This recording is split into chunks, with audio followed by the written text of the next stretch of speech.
السلام عليكم ورحمة الله وبركاته. الحمد لله رب العالمين.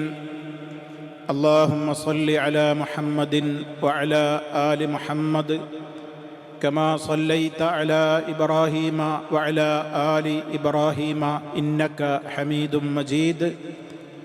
أما بعد فإن خير الكلام كلام الله وخير الهدي هدي محمد صلى الله عليه وسلم وشر الأمور محدثاتها وكل محدثة بدعة وكل بدعة ضلالة. أعوذ بالله من الشيطان الرجيم. ولقد أضل منكم جبلا كثيرا أفلم تكونوا تعقلون. هذه جهنم التي كنتم توعدون اصلوها اليوم بما كنتم تكفرون. സ്നേഹമുള്ള സഹോദരി സഹോദരന്മാരെ, വിശ്വാസികളെ, അല്ലാഹു സുബ്ഹാനഹു വ തആലയുടെ മഹത്തായ തൗഫീഖ് കൊണ്ട് അല്ലാഹു സുബ്ഹാനഹു വ തആല വിശുദ്ധ ഖുർആനിനെ അർഹിക്കുന്ന ഗൗരവത്തോടുകൂടി സമീപിക്കുന്ന, അത് പഠിക്കുകയും ആശയം ഗ്രഹിക്കുകയും കഴിയുന്നത്ര മനഃപ്പാഠമാക്കുകയും അത് ജീവിതത്തിൽ പ്രയോഗവൽക്കരിക്കുകയും ചെയ്യുന്ന മഹാഭാഗ്യവാന്മാരുടെ കൂട്ടത്തിൽ നമ്മെ എല്ലാവരെയും ഉൾപ്പെടുത്തി അനുഗ്രഹിക്കുമാറാകട്ടെ. സൂറത്ത് യാസീനിൽ 61 ആയത്തുകളാണ് ഇതിനകം നമ്മൾ വിശദീകരിച്ച് കഴിഞ്ഞത്. 62 മുതൽക്കുള്ള സൂക്തങ്ങളാണ് ഇന്ന് പാരായണം ചെയ്ത് കേട്ടത്. ശൈത്താനിൻ്റെ കുതന്ത്രങ്ങൾ, അതിൽ നിങ്ങൾ പെട്ടുപോകരുതെന്ന് നിങ്ങളോട് പറഞ്ഞിട്ടില്ലായിരുന്നോ എന്ന് മഹ്ശറിൽ വെച്ച് പാപികളായ ആളുകളെ വേറിട്ട് പരലോകത്ത് അവരെ വിശ്വാസികളുടെ ഗണത്തിൽ നിന്ന് മാറ്റി നിർത്തിക്കൊണ്ട് അവരോട് അല്ലാഹു പറയുന്ന വചനങ്ങളാണ് നമ്മുടെ സന്ദർഭം. വംതാസുൽ യൗമ അയ്യുഹൽ മുജ്രിമൂൻ, ഹേ കുറ്റവാളികളെ, ഇന്നത്തെ ദിവസം നിങ്ങൾ വേറിട്ട് നിൽക്കുവീൻ. അവരെ മാറ്റി നിർത്തുകയാണ് മഹ്ശറിൽ. എന്നിട്ട് ചോദിക്കുന്ന ചോദ്യങ്ങളാണ്: അലം അഹദ് ഇലൈക്കും, ഞാൻ നിങ്ങളോട് ശക്തമായ നിലക്ക് കരാറ് പറഞ്ഞിരുന്നില്ലയോ? യാ ബനി ആദം, ഏ ആദമിന്റെ സന്തതികളെ, അല്ലാ തഅബുദു ശൈത്താൻ ഇന്നഹു ലക്കും അദുവ്വുൻ മുബീൻ, നിങ്ങൾ ശൈത്താനെ ആരാധിക്കരുത്, അവൻ നിങ്ങളുടെ വ്യക്തമായ ശത്രുവാണെന്ന് നിങ്ങളോട് പറഞ്ഞിരുന്നില്ലേ? വഅനിഅ്ബുദൂനി, നിങ്ങൾ എന്നെ മാത്രം ആരാധിക്കണമെന്നും ഞാൻ നിങ്ങളോട് വളരെ ഗൗരവത്തിൽ പറഞ്ഞിരുന്നില്ലേ? ഹാദാ സിറാത്തും മുസ്തഖീം, ഇതാണ് നേരായ വഴിയെന്നും. അത് പറഞ്ഞതിന്റെ ശേഷമുള്ള വചനമാണ് ഇനി നമുക്ക് കേൾക്കാനുള്ളത്. അള്ളാഹു വീണ്ടും പറയാണ് അവരോട്, ഇത് മഹ്ശർ എന്ന് പറയാണ്, വലഖദ് അദല്ല മിൻകും, തീർച്ചയായും ആ പിശാച് പിഴപ്പിച്ചിട്ടുണ്ടായിരുന്നു. തീർച്ചയായും ആ പിശാച് പിഴപ്പിച്ചു. വലഖദ് അദല്ല, അദല്ല എന്ന് പറഞ്ഞാൽ പിഴപ്പിച്ചു എന്നാണ്, വഴികേടിലാക്കി. ദല്ല എന്ന് പറഞ്ഞാൽ വഴികേടിലായി എന്നാണ്. ദല്ല വഴികേടിലായി, അദല്ല എന്ന് പറഞ്ഞാലോ വഴികേടിലാക്കി. അപ്പൊ അദല്ല, ശൈത്താൻ വഴികേടിലാക്കി. മിൻകും, നിങ്ങളിൽ നിന്ന് ആ ശൈത്താൻ വഴികേടിലാക്കി. ജിബില്ലൻ കസീറാ, ധാരാളം സൃഷ്ടികളെ. ജിബില്ല് എന്ന് പറഞ്ഞാൽ അതിന്റെ അർത്ഥം ഖൽഖുൻ കസീർ, ധാരാളം സൃഷ്ടികളെ അവൻ എന്തു ചെയ്തു? വളരെയധികം ജനസമൂഹത്തെ അവൻ വഴിപിഴപ്പിച്ചിട്ടുണ്ട്. അവരുടെ ആധിക്യം കൊണ്ട് മുഫസ്സിരീങ്ങൾ പറയാണ്, ഹത്താ ഇന്നഹും ലികസറതിഹിം കൽ ജബലിൽ അളീം, ഒരു മഹാപർവ്വത സമാനമായ നിലക്ക്. ആ ജിബിൽ എന്ന പ്രയോഗത്തോടുള്ള ഒരു സാദൃശ്യം വരുന്ന നിലക്ക് വിശദീകരിച്ച ചില പണ്ഡിതന്മാര് പറയണത്, പർവ്വത സമാനമായ നിലക്ക്, ലോകത്തുള്ള പർവ്വത സമാനമായ നിലക്ക് അത്രത്തോളം പടപ്പുകളെ, അതാണ് ജിബില്ലൻ കസീറ, ധാരാളം പടപ്പുകളെ അവൻ നിങ്ങളുടെ കൂട്ടത്തിൽ നിന്ന് എന്ത് ചെയ്തു? വഴിപഴപ്പിച്ചു. എന്നിട്ട് അള്ളാഹു ചോദിക്കുന്ന ചോദ്യം എന്താ? അഫലം തകൂനു തഅഖിലൂൻ, എന്നിട്ടും നിങ്ങൾ ബുദ്ധി കൊടുത്ത് ചിന്തിച്ചിരുന്നില്ലേ? എന്നിട്ടും നിങ്ങൾ ബുദ്ധി കൊടുത്ത് ചിന്തിക്കുന്നില്ലേ എന്നല്ല ചോദിക്കുന്നത്. കാരണം അവിടുന്ന് ചോദിച്ചിട്ട് എന്താ കാര്യം? ഇത് മഹ്ശറിലെ ചോദ്യം. എല്ലാം കഴിഞ്ഞ് അവിടെ തീ നരകത്തിലേക്ക് ഇടാൻ നിൽക്കല്ലേ? മാറി നിൽക്കനടാ, വേറിട്ട് നിൽക്കനടാ. വിശ്വാസികളുടെ കൂടെ നിൽക്കാനുള്ള അവകാശം പോലും നിങ്ങൾക്കില്ല. തെമ്മാടികളെ, മാറി നിൽക്ക്. ഇതൊക്കെ നിങ്ങൾ വരുത്തി വെച്ചതാണ്. ജഹന്നമിലേക്ക് നിങ്ങൾക്കുള്ള പുറപ്പാടിന്റെ മുമ്പ് ചോദിക്കാനുണ്ട് നിങ്ങളോട്. നിങ്ങളോട് പറഞ്ഞിരുന്നില്ലേ ശൈത്താനെ പിൻപറ്റരുതെന്ന്? അവൻ നിങ്ങളുടെ വ്യക്തമായ ശത്രുവാണെന്ന് നിങ്ങൾക്ക് മുന്നറിയിപ്പ് നൽകിയിരുന്നില്ലേ? എന്നെ മാത്രമേ ആരാധിക്കാവൂ എന്ന് നിങ്ങളോട് പറഞ്ഞിരുന്നില്ലേ? ഞാൻ പഠിപ്പിച്ചു തരുന്ന മാർഗമാണ് മുസ്തഖീമായ വഴിയെന്ന് ഞാൻ നിങ്ങളോട് പറഞ്ഞിരുന്നില്ലേ? മാത്രല്ല, നിങ്ങൾക്ക് തീരെ അന്തണ്ടായിരുന്നില്ലേ? അതാണ് ചോദ്യം. നിങ്ങൾക്ക് തീരെ ബുദ്ധി ഉണ്ടായിരുന്നില്ലേ? ഏത് ആലോചിച്ചിട്ട്? വലഖദ് അദല്ല മിൻകും, നിങ്ങളുടെ കൂട്ടത്തിൽ നിന്ന് അവൻ പഴപ്പിച്ചല്ലോ.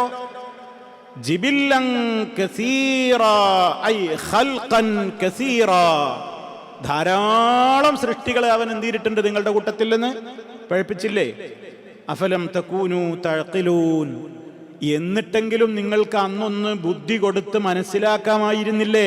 ഇവൻ പഴപ്പിക്കണോനാണ്, ഇവന്റെ കെണിവലയിൽ കുടുങ്ങാൻ പാടില്ല എന്ന് ചിന്തിച്ചിട്ട് അന്ന് ദുന്യാവെന്ന് നിങ്ങൾക്കൊന്ന് അല്പം തലയിൽ എന്തെങ്കിലും ഉണ്ടെങ്കിൽ നിങ്ങൾക്ക് ചിന്തിച്ചിട്ട് അവന്റെ വഴി അപകടമാണെന്ന് മനസ്സിലാക്കിയിട്ട് നിങ്ങൾക്ക് എന്റെ നേർവഴി പിൻപറ്റാമായിരുന്നില്ലേ എന്നാണ് ആര് ചോദിക്കുന്നത്? അള്ളാഹു ചോദിക്കുന്നത്. തുടർന്നുകൊണ്ടുള്ള ആയത്തെന്താ? അതുകൊണ്ട് ഇനി നിങ്ങളോട് ഇനി ഒന്നുമില്ല, നമുക്കത് വിശദീകരിക്കാനുണ്ട് ഈ ആയത്ത്. എന്റെ ശേഷം അള്ളാഹ് പറയുന്നത് എന്താ? അതുകൊണ്ട് ഇനി നിങ്ങൾക്ക് ചെന്ന് ചേരാനുള്ള ഇടം വേറൊന്നുമില്ല. ഹാദിഹി ജഹന്നം, ഇതാ ജഹന്നം കത്തിജ്വലിച്ച് നിങ്ങളെ കാത്തു നിൽക്കുകയാണ്. ഹാദിഹി ജഹന്നം, ഇതാ ജഹന്നം, കത്തിയാളുന്ന നരകം. എങ്ങനെയുള്ള ജഹന്നം? അല്ലത്തി, അങ്ങനത്തെ നരകമാണത്. കുന്തും തൂഅദൂൻ, ഭൂമിയിൽ വെച്ച് നിങ്ങളോട് വാഗ്ദത്തം ചെയ്യപ്പെട്ടിരുന്ന നരകമാണിത്.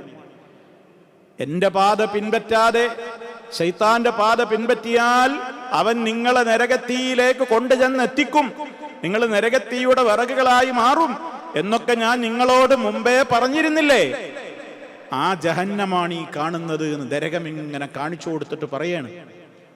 ഹാദിഹി ജഹന്നം, ഇതാ കത്തിയാളുന്ന ജഹന്നം. ഏതാ ജഹന്നം?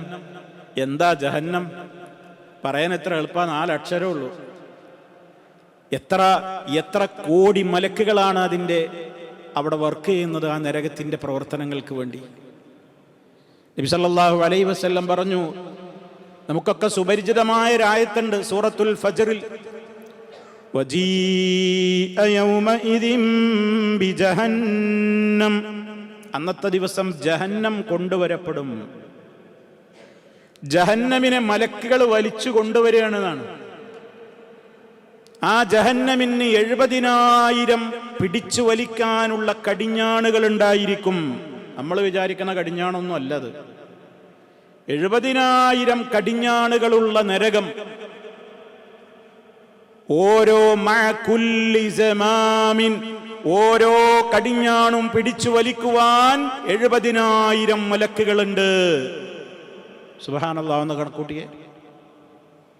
70,000 × 70,000 490ഓളം കോടി മലക്കളായി. പിന്നെ അവിടെ അതിൽ പ്രവർത്തിക്കുന്ന ശിക്ഷകൾ നടപ്പിലാക്കുന്ന മലക്കുകൾ വേറെ. സഹോദരങ്ങളെ, അള്ളാഹുവിനോട് 5 നേരത്തെ നിസ്കാരത്തിന് പിരിയുന്നതിന്റെ മുമ്പ് നമ്മൾ നിർബന്ധമായും നമ്മൾ തേടുകയാണ്, അല്ലാഹുമ്മ ഇന്നി അഊദു ബിക മിൻ അദാബി ജഹന്നം. നമ്മുടെ പ്രാർത്ഥനയിൽ നിരന്തരം കടന്നു വരികയാണ്, റബ്ബന, ഞങ്ങളുടെ രക്ഷിതാവേ, റബ്ബന സ്രിഫ് അന്നാ അദാബ ജഹന്നം, ജഹന്നമിന്റെ ശിക്ഷയിൽ നിന്ന് നീ ഞങ്ങളെ കാക്കണേ. എന്താ ജഹന്നം? അത്രത്തോളം ഭീകരമാണ്. ആ നരകമായിട്ട് കാണിച്ചു കൊടുത്തിട്ട് പറയണത് ഹാദിഹി ജഹന്നം. ആ ചോദ്യമൊക്കെ ചോദിച്ചിട്ട് ഞാൻ നിങ്ങൾ പൈക്കോളിന്ന് പറയല്ലോ, ഹാദിഹി ജഹന്നം, ഇതാ നരകം. യാസീൻ ഈ ആയത്ത് ഇങ്ങനെ ഓതുമ്പോൾ നമ്മളെ മനസ്സ് പങ്കെടുക്കണം. ഒറ്റക്കിരുന്ന് കരയണം ഈ ആയത്തോതുമ്പോൾ, കൂട്ടത്തിലല്ല, ഒറ്റക്കിരുന്ന് കരയണം. ആ പറയുന്ന രംഗത്തിൽ ഞാൻ ഉണ്ടാകുമോ എന്ന് ആലോചിക്കേണ്ടത്. ഇത് പറയാൻ എന്നോടായിരിക്കുമോ ആ കൂട്ടത്തിൽ? മാറി നിൽക്കടാ, വേറിട്ട് നിൽക്കടാ. എന്താ അവിടെ അവരുടെ കൂട്ടത്തിൽ നിൽക്കുന്ന സാലിഹീങ്ങള്, അമ്പിയാക്കള്, ശുഹദാക്കള്, സിദ്ദീഖീങ്ങള്, സാലിഹീങ്ങള്, അവരൊക്കെ നിൽക്കുന്നോടത്ത് എന്താ നിൽക്കുന്നത്? മാറി നിൽക്കടാ. വംതാസുൽ യൗം, കണ്ടോ എന്ത് ഗൗരവമുള്ള കൽപ്പനയാണ് അതൊക്കെ. വംതാസുൽ യൗം അയ്യുഹൽ മുജ്രിമൂൻ, തെമ്മാടികളെ മാറി നിൽക്കടാ. ഞാൻ നിങ്ങളോട് പറഞ്ഞിരുന്നില്ലേ? എന്നിട്ടാണ് ആ ചോദ്യങ്ങളൊക്കെ. അലം അഅഹദ് ഇലൈക്കും യാ ബനി ആദമ അല്ലാ തഅബുദുശ് ശൈത്താൻ ഇന്നഹു ലക്കും അദുവ്വുൻ മുബീൻ വ അൻ ഇഅ്ബുദൂനി ഹാദാ സിറാത്തുൻ മുസ്തഖീം വലഖദ് അദല്ല മിൻകും ജിബില്ലൻ കസീറാ അഫലം തകൂനൂ തഅഖിലൂൻ ഹാദിഹി ജഹന്നം അല്ലതി കുൻതും തുഅദൂ. ദാ നിങ്ങളോട് നിങ്ങൾക്ക് കിട്ടും, നിങ്ങളതിൽ പോകേണ്ടി വരും എന്ന് നിങ്ങളോട് തൂഅദൂന, നിങ്ങൾ വാഗ്ദാനം ചെയ്യപ്പെട്ടിട്ടുള്ള, നിങ്ങളോട് ഞാൻ വാഗ്ദാനം ചെയ്തിട്ടുള്ള ആ ജഹന്നമാണിത്. ഇപ്പൊ ബോധ്യായില്ലേ? ഇനി എന്താ നിങ്ങൾ വേണ്ടത്? ഇസ്ലൗഹൽ യൗം, കേറിക്കോളിൻ, അതിൽ കടന്ന് കത്തിക്കൊള്ളൂ. ഇസ്ലൗഹാ, ആ ജഹന്നമിൽ നിങ്ങൾ കടന്ന് കത്തിക്കോളൂ. അൽ യൗം, ഇന്നത്തെ ദിവസം. അതാ അവരതിലേക്കാണ് തള്ളുകയാണ്. ഖുർആൻ പറയുന്നുണ്ട്, ആ തള്ളുന്ന രംഗമൊക്കെ സാധാരണ നിലക്കാണ് പിടിച്ചിടുന്നല്ല, സാധാരണ നിലക്കാൻ പിടിച്ചിടുന്നല്ല. ജഹന്നമിലേക്കുണ്ട് മലക്കുകളുടെ ഒരു തള്ളൽ എന്നാണ് ഖുർആൻ പറയുന്നത്. തള്ളലാണ്, ഊക്കോടുകൂടി. യൗമ യുദഊന ഇലാ നാരി ജഹന്നമ ദഅ. എത്ര ഗൗരവമാണ് ആ വാക്കൊക്കെ എന്നറിയാം അറബി ഭാഷയിൽ. യൗമ യുദഊന ഇലാ നാരി ജഹന്നമ ദഅ, ജഹന്നമിലേക്ക് ഒരു ശക്തമായ തള്ളലങ്ങ് തള്ളുന്ന ദിവസം. അള്ളാഹു നമ്മെ കാത്ത് രക്ഷിക്കുമാറാകട്ടെ. നമ്മളെ പ്രാർത്ഥനയിൽ നിരന്തരം വേണം. എപ്പോൾ ജഹന്നമില്ലെന്ന് അള്ളാഹിനോട് കാവൽ ചോദിക്കുന്നുണ്ടോ അപ്പോഴൊക്കെ ഇതിൻ്റെ ഗൗരവം നമ്മുടെ മനസ്സിൽ, ഭീകരത, അതിൻ്റെ ബീഭത്സത, ഒരു സെക്കൻഡ്, ഒരു മൈക്രോ സെക്കൻഡ് നമുക്ക് സഹിക്കാൻ കഴിയൂല. നരകം ഇന്നഹാ സാഅത്ത് മുസ്തഖറൻ വ മുഖാമ, അത് സഹിക്കാനാവാത്തതാണ്, സഹിക്കാൻ കഴിയില്ല എന്നല്ലാഹു വളരെ ഗൗരവത്തോടുകൂടെ പറഞ്ഞതല്ലേ. നിങ്ങൾ കത്തിച്ചുകൊണ്ടിരിക്കുന്ന തീയുടെ 70 ഇരട്ടിയാണ് നരകം. ദുന്യാവിലെ തീ പോലും ഏറ്റവും അധികം ചൂടോടുകൂടി അങ്ങോട്ട് കത്തിച്ചാൽ ഇരുമ്പിനെ പോലും പച്ചവെള്ളമാക്കുന്നതാണ് നമ്മുടെ ദുന്യാവിലുള്ള തീ തന്നെ. അതിൻ്റെ കൂടി 69 ഇരട്ടി കൂടി ചൂടാണ് ജഹന്നമെന്ന് നബി സല്ലല്ലാഹു അലൈഹി വസല്ലം. എത്രത്തോളം നമ്മൾ പേടിച്ചിട്ട് അള്ളാഹിനോട് ചോദിക്കണം. എത്ര തവണ നമ്മൾ ചോദിക്കുന്നുണ്ട്. നിസ്കാരങ്ങളിൽ ചോദിക്കണം, മറ്റവസരങ്ങളിൽ ചോദിക്കണം. അള്ളാഹ് പറയണു പാപികളോട്, ഇസ്ലൗഹാ, ആ നരകത്തിലേക്ക് അങ്ങ് കടന്ന് കരിഞ്ഞോളൂ, കടന്ന് കത്തിക്കോളൂ. അൽ യൗം, ഇന്നത്തെ ദിവസം. എന്തേ? ഞാൻ നിങ്ങളോട് എന്തെങ്കിലും അനീതി ചെയ്തിട്ടാ? ബിമാ കുന്തും, നിങ്ങളായിത്തീർന്നത് കൊണ്ട്, തക്ഫുറൂന,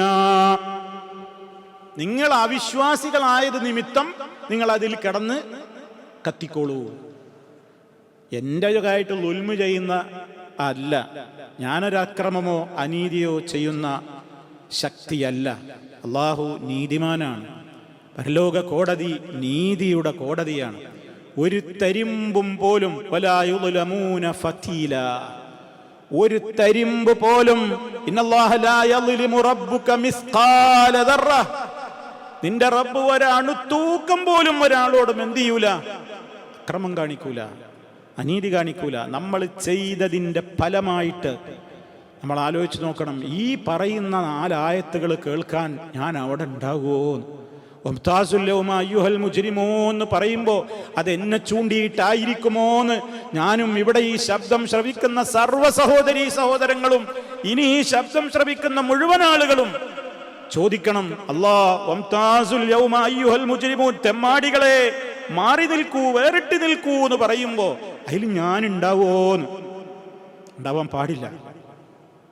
നമ്മളതിൽ ഉണ്ടാവാൻ പാടില്ല. അതിന് അള്ളാഹ് അവിടുന്ന് ചോദിച്ച കാര്യം നമ്മൾ മനസ്സിലാക്കണം. ശൈത്താൻ ഒരുപാട് ആളുകളെ നിങ്ങളുടെ കൂട്ടത്തിൽ നിന്ന് പഴപ്പിക്കുന്നത് നിങ്ങൾ കണ്ടിരുന്നില്ലേ? അപ്പോഴെങ്കിലും നിങ്ങൾക്ക് ചിന്തിച്ചുകൂടായിരുന്നില്ലേ? അഫലം തകൂനു, നിങ്ങൾക്കായി തീരാമായിരുന്നില്ലേ? തഖിലൂന, ഒന്ന് മനസ്സിരുത്തി ചിന്തിച്ചുകൂടായിരുന്നോ? അതും നിങ്ങൾ ചെയ്തില്ല. ഇത് നമ്മളൊന്ന് വിശദീകരിച്ച് മനസ്സിലാക്കണം. എന്താണ് ഇവിടെ അല്ലാഹു സുബ്ഹാനഹു വ തആല പറയുന്നത്? ശൈത്താൻ മനുഷ്യരെ പഴപ്പിച്ചു. ആ പഴപ്പിച്ചിരുന്നില്ലേ എന്ന് റബ്ബ് അവിടുന്ന് ചോദിക്കുന്നത്. അവിടുന്നുള്ള ചോദ്യം ഇവിടുന്നും കൂടി നമ്മളോട് അല്ലാഹു സുബ്ഹാനഹു വ തആല കൃത്യമായി തന്നെ പിശാച് മനുഷ്യനെ വഴിപഴപ്പിക്കാൻ വേണ്ടി സ്വീകരിക്കുന്ന നാനാവിധത്തിലുള്ള മാർഗങ്ങളുണ്ട്. അതിനെക്കുറിച്ചൊക്കെ റബ്ബ് നമുക്ക് മുന്നറിയിപ്പ് നൽകിയിട്ടുണ്ട്. അത് നമ്മൾ ശരിക്കും പഠിക്കണം. വിശുദ്ധ ഖുർആനിലെ ഒരു അധ്യായം തന്നെ ശൈത്താന്റെ വസ്വാസിൽ നിന്ന് കാവൽ തേടാനാണ്. സൂറത്തുന്നാസ് 114 അധ്യായം. വിശുദ്ധ ഖുർആനിന്റെ പാരായണം ആരംഭിക്കേണ്ടത് പോലും അഊദു ബില്ലാഹി മിനശ് ശൈത്താനിർ റജീം എന്ന് പറഞ്ഞുകൊണ്ടാണ്. ശൈത്താൻ മനുഷ്യനെ പഴപ്പിക്കുന്നത് ഒരു വഴിയിലൂടെ ആവില്ല. വിവിധ വഴികളാണ് മനുഷ്യനെ പഴപ്പിക്കാൻ ആര് തെരഞ്ഞെടുക്കുക? ശൈത്താൻ തെരഞ്ഞെടുക്കുക. അതവൻ നേരത്തെ പ്രഖ്യാപിച്ചതുമാണ്. ലാ ഖുദന്ന ലഹും സിറാത്തകൽ മുസ്തഖീം, നിന്റെ നേർവഴിയിൽ ഞാൻ കുത്തിയിരിക്കുക തന്നെ ചെയ്യും. എന്നിട്ട് സുമ്മല ആതിയന്നഹും മിൻ ബൈനി ഐദീഹിം, ഞാൻ അവരുടെ മുന്നിലൂടെ, വമിൻ ഖൽഫിഹിം, അവരുടെ പിന്നിലൂടെ, വഅൻ ഐമാനിഹിം, അവരുടെ വലതുവശങ്ങളിലൂടെ, വഅൻ ശമാഇലിഹിം, അവരുടെ ഇടതുവശങ്ങളിലൂടെയും ഞാൻ അവരെ സമീപിക്കും. എന്തിന്? പഴപ്പിക്കാൻ. മുന്നിൽ കൂടി പോയിട്ട് ഒരു വഴി കൂടി കുറെ പറഞ്ഞു നോക്കും, ഇപ്പം പഴച്ചു കിട്ടാൻ. പഴക്കണില്ലെങ്കിൽ ശൈത്താന് നിരാശയൊന്നുമില്ല, അപ്പം മറ്റേ വഴി നോക്കും. സാധിച്ചില്ലേ? മറ്റേ വഴി നോക്കും. സാധിച്ചില്ലേ? വേറെ വഴി നോക്കും. നാനാവിധത്തിലും നമ്മെ പഴപ്പിക്കാൻ കച്ചകെട്ടി ഇറങ്ങിയ നമ്മുടെ വർഗ ശത്രുവാണ് ആര്? ശൈത്താൻ. അതുകൊണ്ടാണ് വിശുദ്ധ ഖുർആൻ ലാ തത്തബിഉ ഖുതുവാതിശ് ശൈത്താൻ എന്ന് എല്ലായിടത്തും പറയുന്നത്. 4 സ്ഥലത്ത് ഖുർആൻ പറയുന്നുണ്ട്. ലാ തത്തബിഉ ഖുതുവാതിശ് ശൈത്താൻ, നിങ്ങൾ ശൈത്താന്റെ കാലടിപ്പാടുകളെ, കാലടിയെ എന്നല്ല കാലടികളെ, ഒരു കാലടി ഒരു സ്റ്റെപ്പിലൂടെ അല്ല അവൻ നമ്മളെ ചീത്തയാക്കുക. ധാരാളം സ്റ്റെപ്പുകൾ അവൻ അതിനു വേണ്ടി കണ്ടുവച്ചിട്ടുണ്ട്. അതൊക്കെ നിങ്ങൾ സൂക്ഷിച്ചോളണം. ഏതൊക്കെ വഴിയിലൂടെ വരും? പണ്ഡിതന്മാര് പറയണേ ഒരു 8-10 മാർഗങ്ങളിലൂടെ. അതൊന്നുമല്ല, എണ്ണിയാൽ അതിലും അപ്പുറം പോകും. ഒന്ന്, ശൈത്താൻ നമ്മളെ പഴപ്പിക്കുന്ന ഒന്നാമത്തെ വഴി അത്തസയ്യുനു. തസയ്യുൻ എന്ന് പറഞ്ഞാൽ എന്താ? ഭംഗിയാക്കി തോന്നിപ്പിക്കുക. ഭംഗിയാക്കി തോന്നിപ്പിക്കും. അതായത് ഞാനൊരു തെറ്റാണ് ചെയ്യുന്നത് എന്ന് എൻ്റെ മനസ്സിലുണ്ടാവില്ല, ഞാൻ ചെയ്യുന്നതാണ് ഇപ്പൊ ശരി എന്ന് എൻ്റെ മനസ്സിൽ അലങ്കാരമാക്കി തോന്നിപ്പിക്കലാണ് ശൈത്താൻ നമ്മളെ വഴിപിഴപ്പിക്കാൻ സ്വീകരിക്കുന്ന പല വഴികളിൽ ഒരു വഴി. അതെങ്ങനെയാണ് നമ്മൾ മനസ്സിലാക്കണം? ശൈത്താൻ ഒരിക്കലും നീ ഇന്ന പ്രവൃത്തിയൊക്കെ ചെയ്തിട്ട് വേഗം നരകത്തിന്റെ ആളായിക്കോ എന്ന് ഒരിക്കലും പറയൂല. എപ്പോഴും ശൈത്താൻ വലിയ എന്തായിട്ടേ വരുള്ളൂ? ഗുണകാംക്ഷിയുടെ റോളിലാണ് വരിക. നമ്മൾ ഉമ്മാനിയും ഉപ്പാനിയും പഴപ്പിച്ചത് ശൈത്താൻ അത് പറഞ്ഞിട്ടാണ്. അനലക്കും നാസിഹുൻ അമീൻ എന്നാ പറഞ്ഞത്. ഞാൻ നിങ്ങൾക്ക് ഗുണകാംക്ഷ കൊണ്ട് പറയാണ്, അല്ല നിങ്ങളോട് അരുതേ എന്ന് പറഞ്ഞ ആ പഴം നിങ്ങൾ ഭക്ഷിച്ചോളൂന്ന്, നിങ്ങളെ നന്മക്ക പറയണത് എന്ന് പറഞ്ഞിട്ടാണ് ആദം അലൈഹി ഇസ്ലാമിനെ ഹവ്വാ റളിയല്ലാഹു അൻഹയെയും ശൈത്താൻ എന്ത് ചെയ്തത്? പ്രാഥമിക പറ്റിക്കൽ, വഞ്ചിച്ചത്. അത് അവൻ ഇന്നും തുടരുന്നു. അവൻ മുസ്ലിമിന്റെ സമീപത്ത് എന്നിട്ട് എന്ത് ചെയ്യുക? അവനോട് ഇങ്ങനെ പറയും. ഇപ്പൊ ഉദാഹരണം, ഇപ്പൊ സുബഹിക്ക് ഇങ്ങനെ പള്ളിയിൽ നിന്ന് ബാങ്ക് ഇങ്ങനെ കേൾക്കുകയാണ്. നമ്മൾ പുതപ്പിന്റെ ഉള്ളിൽ AC-ക്കുള്ളിൽ നല്ല ബ്ലാങ്കറ്റൊക്കെ ഇട്ട് ഇങ്ങനെ പുതച്ച് കിടക്കുമ്പോ ബാങ്ക് ഇങ്ങനെ കേൾക്കുകയാണ്, ഹയ്യ അലസ്സലാഹ്, ഹയ്യ അലൽ ഫലാഹ്. ഞാൻ ഉദാഹരണം പറയണേ. ആ സമയത്ത് ഇങ്ങനെ ശൈത്താൻ നമ്മളോട് പറയണു, ഉറങ്ങിക്കോ, സമയം ഇനിയുണ്ട്, ബാങ്ക് കൊടുത്തിട്ട് 20 മിനിറ്റ് ഇല്ലേ. മാത്രമല്ല നല്ല ചൂടാപ്പ പുതപ്പിന്റെ ഉള്ളില്, സുഖമായിട്ട് ഉറങ്ങിക്കോ, ഒപ്പം നീറ്റാൻ്റെ ഉറക്കാണ് പോയിപ്പോ, അതുകൊണ്ട് ടൈമുണ്ട്, അവിടെ കിടന്നോ എന്നങ്ങനെ പറഞ്ഞ് നമ്മൾ അവിടെയാണ് കിടത്തി. പിന്നാണ്ട് ഉറക്കി നീണ്ടു, നമ്മളെ സുബഹിയാണ് നഷ്ടപ്പെട്ടു. എത്ര ആൾക്ക് അനുഭവം ഉണ്ടാകും? ചൈത്താജി സുബഹിക്ക് പോകണ്ടാനൊന്നുമല്ല പറയാ, പൊയ്ക്കോ, പക്ഷെ ഇപ്പൊ പോണ്ട, എനിക്ക് ഡ്യൂട്ടി ഇല്ലേ, എനിക്കിപ്പോൾ ആകെ എത്ര മണിക്കൂർ ഒരു ദിവസം ആരോഗ്യം ഉണ്ടാവാൻ ഒരാളൊരു 8 മണിക്കൂർ മിനിമം ഉറങ്ങണ്ടേ? ഇപ്പം എത്ര ഉറങ്ങിയിട്ടുള്ളത്? അപ്പൊ എൻ്റെ ഉറക്ക് കിട്ടിയിട്ടില്ല. ഞാൻ എൻ്റെ നന്മക്ക പറയണേ, ആഫിയത്ത്, ആരോഗ്യം, ഹെൽത്ത് സൂക്ഷിക്കണ്ടേ?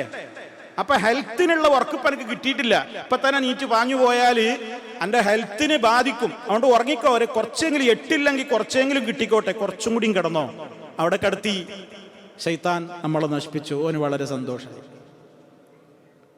വളരെ സന്തോഷമായി. ഇനി അങ്ങനെ ഒരാൾ അവിടെ കിടത്തിയില്ലാന്ന് വിചാരിക്കുക, എന്നാ അവൻ ഓടുവോ? ഇവന്തൊക്കെ കേട്ട് എന്നെ എനിക്കറിയാം, ഈ എന്നെ പറ്റിക്കണാണ്, ഞാൻ നീക്കും. വേഗത്തിൽ എഴുന്നേറ്റ് ഉളുവൊക്കെ എടുത്ത് അവൻ എന്ത് ചെയ്യാണ്, സുന്നത്തൊക്കെ വീട്ടിൽ നിന്നൊക്കെ നിസ്കരിച്ച് ജമാഅത്തിന് പള്ളിയിലെത്തുമ്പോൾ അവൻ പിന്നെ അവൻ്റെ മനസ്സിൽ ശൈത്താൻ പിന്നെ ഞാൻ ചെയ്യണം, നിസ്കാരം ഇല്ലാതാക്കാൻ പറ്റുമോ എന്നാണ് അടുത്ത പരിപാടി. ഏതായാലും ഇപ്പം അവൻ പോയി, ഇനി പള്ളിയിലെത്തിന് കൂലിട്ടരുത്. അതിനെന്ത് ചെയ്യണം? അവൻ്റെ നിസ്കാരത്തിൽ വസ്വാസം ഉണ്ടാക്കണം. കയ്യാണ് കെട്ടി, അപ്പോഴേക്ക് ഇനി ഡ്യൂട്ടിക്ക് പോകേണ്ടതും ഒരുപാട് കാര്യങ്ങളും. കയ്യാണ് കെട്ടി വജ്ജഹത്തോ അല്ലെങ്കിൽ അല്ലാഹുമ്മ ബാഇദ ബൈനിയൊക്കെ തുടങ്ങിയുള്ളൂ. പിന്നെ ഇമാമ് സലാം കിട്ടുമ്പോഴാ നിസ്കാരം കഴിഞ്ഞോ. അത് വരെ ഇപ്പം പലയിടത്തുമായിരുന്നു നാട്ടിൽ നിന്ന് വന്ന കത്ത് വന്നത്, ഒരുപാട് കാര്യങ്ങൾ, അത് ഇത് അവിടുന്ന് ഫോൺ വിളിച്ചത്, കുറേ പ്രശ്നങ്ങൾ എല്ലാം കഴിഞ്ഞ് നിസ്കാരത്തിൻ്റെ കൂലിയോ പോയി. ശൈത്താന് സന്തോഷമായി. അപ്പൊ ഏത് വഴിയാണ് ഒരാളിൽ ഫിറ്റ് ആവുക എന്ന് ശൈത്താന് നല്ലോണം അറിയാം. കാരണം അവന് നല്ല പരിചയമുണ്ട്. ഇത് തുടങ്ങിയിട്ട് കാലം കുറേക്കണേ. അവന് ഈ വിഷയത്തിൽ നല്ല സർവീസ് ഉണ്ട്. എങ്ങനെ ഒരാളെ പറ്റിക്കാം, അത് ഓരോ വ്യക്തികളോടും എന്ത് പറഞ്ഞാലാണ് അവനെ പറ്റിക്കാൻ പറ്റുക. ആണാവട്ടെ പെണ്ണാവട്ടെ ശൈത്താൻ പിടികൂടും. അപ്പോൾ ഒന്നവൻ്റെ മാർഗം കാര്യം ഭംഗിയാക്കി തോന്നിപ്പിക്കലാണ്. രണ്ടാമത്തെ മാർഗം എന്താ അറിയോ? തെൽബീസ് ഉണ്ടാക്കുക. തെൽബീസ് എന്ന് പറഞ്ഞാൽ ആകെ കൺഫ്യൂഷൻ ആക്കുക എന്ന് പറഞ്ഞാൽ നമ്മൾ ഹറാമാണ് എന്ന് വിചാരിക്കുന്ന ഒരു സംഗതിയെ തന്നെ ശൈത്താൻ അതിനങ്ങട്ട് തെൽബീസാക്കി നമ്മുടെ മനസ്സിലിങ്ങട്ട് ന്യായീകരിച്ചിട്ട് എന്ത് പറയും, അത് ചെയ്തു എന്നത് അത്ര ഹറാമാണെന്നും. ഇപ്പൊ എങ്ങനെ ഇപ്പം അതൊക്കെ ഹറാമാകുക? ഉദാഹരണം, വീടെടുക്കണം അല്ലെങ്കിൽ ഒരു വാഹനം എടുക്കണം. അപ്പൊ ശൈത്താൻ പറയും നല്ല വാഹനം ആയിക്കോട്ടെ, നല്ല വീടായിക്കോട്ടെ, ഒട്ടും മോശമാവണ്ട. അതിനിപ്പോൾ പോക്കറ്റിൽ പൈസ ഉണ്ടോ? ഇല്ല. അതിനിപ്പോൾ എന്താ, ബാങ്കുകാരല്ലേ വിളിച്ചുകൊണ്ടിരിക്കണത്, ലോൺ എടുത്തോ. അപ്പൊ റിബവി, പലിശ. ആ പലിശ എടുക്കാൻ പാടില്ലല്ലോ, പലിശ ഹറാമല്ലേ. അപ്പോൾ അതിങ്ങനെ ആലോചിച്ചപ്പോൾ ശൈത്താൻ പിന്നെ പറഞ്ഞു, എന്തെങ്കിലും ഈ പറയുന്നത് അതിപ്പൊക്കെ പലിശ, നമ്മൾ ആരിനേലും പറ്റിക്കുന്നുണ്ടോ, ആരിനേലൊക്കെ നമ്മൾ ഇടങ്ങേറാക്കുന്നുണ്ടോ, ആരെങ്കിലും ഇതിലൂടെ നമ്മൾ ചൂഷണം ചെയ്യുന്നുണ്ടോ? ഇതൊക്കെ തൽക്കാലം എനിക്കും എൻ്റെ കുട്ടികൾക്കും മക്കൾക്കൊക്കെ നല്ലൊരു സന്തോഷത്തോടു കൂടി ഒരു ജീവിക്കാൻ വേണ്ടിയിട്ടുള്ള ഒരു വീടുണ്ടാക്കേണ്ട ഒരു കാര്യമല്ലേ. അതൊക്കെ നോക്കി നിന്നപ്പോൾ വീടുണ്ടാവോ? എടുക്കടോ ലോൺ എടുപ്പിച്ചു, നമ്മളെ കുടുക്കി. എന്തേപ്പുണ്ടായി? മനസ്സിലാകെ കെട്ടി. എനിക്ക് ഹറാമാൻ ആദ്യം നല്ല ബോധ്യമായിരുന്നു. അത് ഇവന്റെ കുറെ തെൽബീസുകൾ കാരണത്താൽ പിന്നെ എനിക്ക് അതെന്തായി, അത് കുഴപ്പമില്ലാതായി, എന്നെ കൊണ്ട് അത് ചെയ്യിപ്പിച്ചു. മൂന്നാമതവൻ ചെയ്യുന്ന പരിപാടി എന്താണെന്നറിയോ? പണ്ഡിതന്മാർ പറയണ തസ്വീഫ് എന്ന് പറഞ്ഞാൽ പിന്നെയാവാം എന്ന് പറയലാണ് ശൈത്താന്റെ അടുത്ത പഴപ്പിക്കാനുള്ള മാർഗം. ഉദാഹരണം എന്താണ്? ഒരു മനുഷ്യൻ, ഒരു നല്ലൊരു ചെറുപ്പക്കാരൻ, അയാൾ തൗബ ചെയ്യാൻ വേണ്ടി ഒരുങ്ങുകയാണ്. ജീവിതത്തിൽ അങ്ങനെ പഠിച്ച് ഖുർആനും ഹദീസൊക്കെ പഠിച്ചപ്പോൾ അയാൾക്ക് തോന്നി, എൻ്റെ കഴിഞ്ഞകാല ജീവിതമൊക്കെ വളരെ പോക്കാണ്, ഇനി ഞാൻ തൗബ ചെയ്ത് നന്നാവുക എന്ന് വിചാരിച്ച് തൗബ ചെയ്യാൻ ഒരുങ്ങിയ ശൈത്താൻ ആ ചെറുപ്പക്കാരൻ്റെ അല്ലെങ്കിൽ ആ മനുഷ്യന്റെ മനസ്സിൽ കൊടുക്കുന്ന വസ്വാസം എന്താണെന്നറിയോ? ഈജിപ്പ തന്നെ ഇതിനെ തൗബ ചെയ്യണ്, അതിനൊക്കെ ഇനിയും കുറെ സമയമല്ലേ, ഒരു പരിചയം നല്ല ചെറുപ്പക്കാരനല്ലേ, കാലം കുറെ കഴിഞ്ഞോട്ടെ, നീ കുറച്ച് കാലമൊക്കെ കഴിഞ്ഞ് ഹജ്ജിന് ചാൻസ് ഇട്ടും ഉംറക്ക് ചാൻസ് ഇട്ടും, ഇല്ലെങ്കിൽ ഇനി റമദാൻ വരാൻ പോവുകയാണ്, ഇല്ലെങ്കിൽ ലൈലത്തുൽ ഖദറൊക്കെ വരുന്നില്ലേ, അന്നേക്ക് തൗബ ചെയ്താൽ പോരെ. അതുവരെയൊക്കെ അങ്ങോട്ട് അടിച്ച് പൊളിച്ച് അങ്ങനെയാണ് കഴിഞ്ഞാൽ പിന്നെ ഒരു ഹജ്ജും ഉംറൊക്കെ കഴിഞ്ഞ പാപങ്ങളൊക്കെയാണ് മായ്ച്ചു കളയുന്നല്ലേ മുഹമ്മദ് നബി സല്ലല്ലാഹു അലൈഹി വസല്ലം പഠിപ്പിച്ചിട്ടുള്ളത്. ശൈത്താന്റെ വേദവത്താണ്. അപ്പൊ നമ്മൾ വിചാരിക്കുക ഏതായാലും ആയില്ലേ, ഇനിയിപ്പോൾ ഹജ്ജൊക്കെ ആവുമ്പോൾക്ക് നന്നാവാ, അതുവരെ എങ്ങനെയാണ് പോട്ടെ. കണ്ടോ, ശൈത്താൻ പിന്നീട് അതാണ് സൗഫ തസ്വീഫ്, മനുഷ്യനെ പഴപ്പിക്കുന്ന കുതന്ത്രം അവൻ ചെയ്യും. നാലാമതവൻ സ്വീകരിക്കുന്ന മാർഗം തഹ്വീനുൽ മഅസിയ, പാപത്തിന്റെ ഗൗരവം കുറച്ച് കാണിക്കും. കാരണം നീയൊക്കെ എന്തിനാ തൗബ ചെയ്യുന്നത്, നീയൊന്നും അത്ര പാപിയൊന്നുമല്ല. ഇനി ളുഹറും അസ്റും കൂടി നിസ്കരിക്കണില്ലേ, അത്രയും കൂടി നിസ്കരിക്കാത്ത ആൾക്കാർ ഇവിടെ എത്ര ഉണ്ട്? അതെങ്കിലും നിസ്കരിക്കണില്ലേ? അപ്പൊ പിന്നെ ഇനി സുബൈക്ക് പോകണില്ല, അത് കുഴപ്പമൊന്നുമില്ല, എന്നാലും എപ്പോഴെങ്കിലുമൊക്കെ ഒന്ന് പോകണില്ലേ? ഇവിടെ തീരെ നിസ്കരിക്കാത്തോലെ എൻ്റെ റൂമിലും പരിസരത്തും തൊഴിലിടങ്ങളിലൊക്കെ അല്ലേ, അപ്പൊ നീ ഉഷാറല്ലേ, പിന്നെ എന്തിനാ തൗബ ചെയ്യുന്നത്? കണ്ടോ, ആ മഅസിയത്ത് ചെയ്യുന്ന തിന്മയെ ഈസിയാക്കി തോന്നിപ്പിച്ചു കൊടുക്കൽ ശൈത്താന്റെ കുതന്ത്രമാണ്. അതുപോലെ തന്നെ അഞ്ചാമത്തെ കുതന്ത്രം തസ്ഈബുൽ അംരി അലൽ ഇൻസാനി ബഅദ തൗബ, തൗബ ചെയ്യണ്ടെന്ന് പറയും. കാരണം എന്താ അറിയോ? തൗബ ചെയ്താൽ പിന്നെ അതുപോലെ ജീവിക്കേണ്ടി വരും. ശൈത്താൻ പറഞ്ഞു കൊടുക്കണ വേലയാണ് തൗബ ചെയ്യണ്ടപ്പോ. എന്താ കാരണം? നീ തൗബ ചെയ്താൽ പിന്നെ അതുപോലെ എന്ത് ചെയ്യണം? ജീവിക്കേണ്ടി വരും. അതിനിപ്പോൾ തൽക്കാലം തന്നെ കൊണ്ട് പറ്റൂല. അതുകൊണ്ട് ഇക്കോലത്തിൽ ഇങ്ങനെയാണ് പോയിക്കോട്ടെ. മാത്രമല്ല, നീ ഇപ്പം തൗബ ചെയ്താൽ നിന്റെ ആ പഴയ കമ്പനി ഉണ്ടല്ലോ, അവരൊക്കെ നിന്നെ പരിഹസിക്കും. എല്ലാ തെമ്മാടിത്തവും ചെയ്യാൻ നിനക്കൊരു ഗ്യാങ് ഉണ്ടായിരുന്നില്ലേ, ഒരു കമ്പനി ഉണ്ടായിരുന്നില്ലേ? അവരൊക്കെ മുമ്പിൽ ഇപ്പം ഇജ്ജ് വലിയൊരാളായി എന്ന് പറഞ്ഞിട്ട് അവർ നിന്നെ കൈവടിയും, അവർ നിന്നെ പരിഹസിക്കും. അതുകൊണ്ട് നീ ഇപ്പം എന്ത് ചെയ്യണ്ട, തൗബൊന്നും ചെയ്യണ്ട, അത് ഇങ്ങനെയാണ് പൊയ്ക്കോട്ടെ, അതിലൊന്നും വലിയ കാര്യമല്ല എന്ന് പറയും. ആറാമത്തെ മാർഗം തൈഈസു, മനുഷ്യരിൽ നിരാശ ഉണ്ടാക്കും. മനുഷ്യനെ സമീപിച്ചിട്ട് പറയും, നീയൊക്കെ തൗബയിലിട്ട് എന്താ കാര്യം? നിന്റെ ജീവിതത്തിൽ നീ ചെയ്തിട്ടുള്ള പാപത്തിന്റെ കറയുടെ ആധിക്യം നോക്കുകയാണെങ്കിൽ അതൊന്നും അള്ളാഹ് ഒരിക്കലും പൊറുക്കണതല്ല. അവൻ അവനെ നിരാശപ്പെടുത്തി. എന്നാ പിന്നെ ഏതായാലും ആകെ മുങ്ങി, ഇനി കുളിരില്ല, എന്നാ പിന്നെ അങ്ങനെ തന്നെയാണ് പോട്ടെ എന്ന് പറഞ്ഞു പിന്നെ ആ ചെളിക്കുണ്ടിൽ തന്നെ അങ്ങോട്ട് മുന്നോട്ട് പോകാനാണ് എന്ത് ചെയ്യുക? ശൈത്താൻ പ്രേരിപ്പിക്കുക. ഏഴാമത് മനുഷ്യനെ പഴപ്പിക്കാൻ ശൈത്താൻ പിടികൂടുന്ന ഏറ്റവും വലിയ മാർഗം മനുഷ്യരിൽ അനാവശ്യമായ ദേഷ്യമുണ്ടാക്കലാണ്. ദേഷ്യം മനുഷ്യന്റെ വാക്കുകളിലും അവന്റെ ചിന്തകളിലും കടത്തിവിട്ട് അവനല്ലാതാക്കി മാറ്റുന്ന ഏറ്റവും വലിയ ചതിക്കുഴിയാണ് ദേഷ്യം. അതുകൊണ്ടാണ് അള്ളാന്റെ റസൂലിനോട് ഒരിക്കലൊരു സഹാബി വന്നിട്ട്, നബിയെ എന്നെ ഒന്ന് ഉപദേശിക്കൂ എന്ന് പറഞ്ഞു. അപ്പൊ നബി സല്ലല്ലാഹു അലൈഹി വസല്ലം ആ സഹാബിയോട് പറഞ്ഞു, ലാ തഗ്ളബ്, നീ ദേഷ്യം പിടിക്കരുത്. അപ്പൊ നബിയെ വീണ്ടും ചോദിക്കുക, നബി ഔസിനി, എനിക്കൊന്നും കൂടി ഉപദേശം തരീം. അള്ളാന്റെ റസൂല് പിന്നെയും പറഞ്ഞു, ലാ തഗ്ളബ്, നീ ദേഷ്യം പിടിക്കരുത്. മൂന്നാമതും ആവശ്യപ്പെട്ടു, ഔസിനി, എനിക്ക് എന്തെങ്കിലും ഒരു വസിയത്ത് തരും നബിയെ.